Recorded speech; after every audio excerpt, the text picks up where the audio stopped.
මායාවී කතාවට ආදරෙන් පිළිගන්නවා. ඉතින් ඔයා දන්නවද මෙන්න මේ වගේ කතාවක් අපිට ඉදිරියට මතක් කිරීමටත් පුළුවන්කමක් ලැබිලා තියෙනවා කියන කතාව ගැන. මම මේ වෙලාවේදී ඔයාව දැනුවත් කරන්නට කැමැත්තක් තියාගන්නවා කියන කතාව තමයි අද වීඩියෝ එක තුළින්ම අපි හැමෝටම මේ මොහොතේදී සිහිපත් කිරීමට බලාපොරොත්තුවකුත් තියාගන්නේ.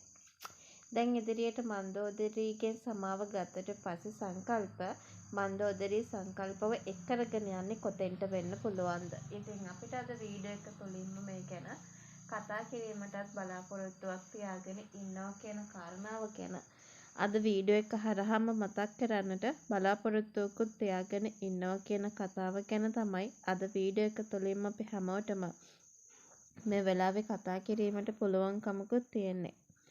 ඉතින් වීඩියෝ එකට යන්නට කලින් මතක් කරනවා මේ වගේ වීඩියෝස් දිනපතාම බලන්නට ඔයාට කැමැත්තක් තියෙනවද කියන කතාව විශ්වාස කරනවා නම් එහෙනම් ඔයාට පුළුවන්කම තියෙනවා මගේ channel එක subscribe කරලා මාත් එක්ක එකතු වෙන්න. ඒ වගේම like කරන්න, comment කරන්න, තවත් නොදන්න යාළුවෙක්ට දැනගන්න. විශේෂයෙන්ම share කරන්නත් අමතක කරන්න එපා කියන කතාව ගැන මට ඔයත් එක්ක මේ වෙලාවේ මතක් කරන්නට පුළුවන්කමක් තියෙනවා.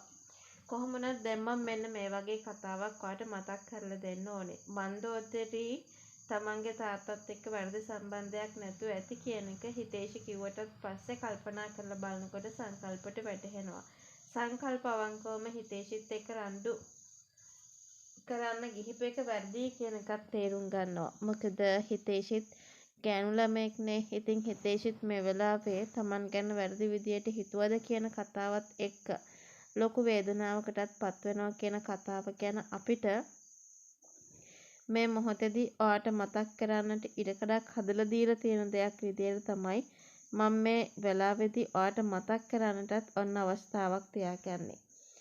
කොහොම වුණත් තව දෙයක් මම මේ මොහොතේදී ඔයාව දැනුවත් කරන්නට සිහිපත් කරන්නට අවස්ථාවක් තියාගෙන ඉන්නවා කියන කතාව ගැන මම අද වීඩියෝ එක තුළින්ම ඔයත් එක්ක මතක් කරන්නට බලාපොරොත්තුවක් තියාගෙන ඉන්නවා කියන කතාව ගැන මම මේ වෙලාවේදී ඔයාට මතක් කරලා දෙන්නට සූදානමකුත් තියාගන්නවා කියන කතාව ගැන තමයි අද වීඩියෝ එක තුළින්ම අපි හැමෝම මේ වෙලාවේ කතා කිරීමටත් බලාපොරොත්තුවක් තියාගන්නට සිද්ධ වෙන්නේ.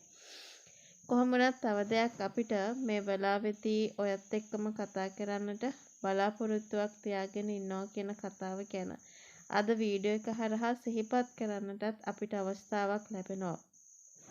මන්දෝදරී මේ විදියට සංකල්ප ඉදිරියට එක් කරගෙන යන්නේ වෙන කොහෙටවත් නෙමෙයි.